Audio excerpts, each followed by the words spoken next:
স্ত্রীর চক্রান্তে পাগল হয়ে গেল স্বামী। বেশ কিছুদিন ধরে চলছিল পারিবারিক অশান্তি। এরপরই স্বামীকে মানসিক রোগী করার জন্য কৌশল করে স্বামীকে ধুতুরা ফলের রস খাইয়ে দেয় স্ত্রী।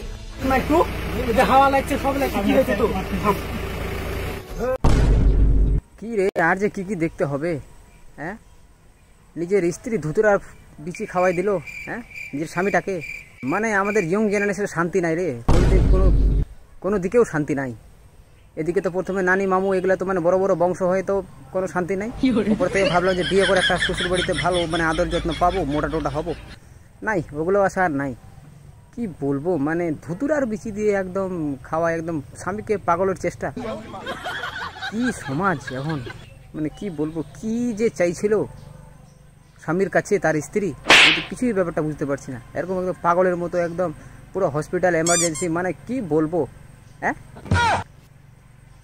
শান্তি নাই রে। এখন ভাবছিলাম যে একটা বিয়ে টিয়ে করে একদম পুরো সুখে শান্তিতে একদম সংসার করব।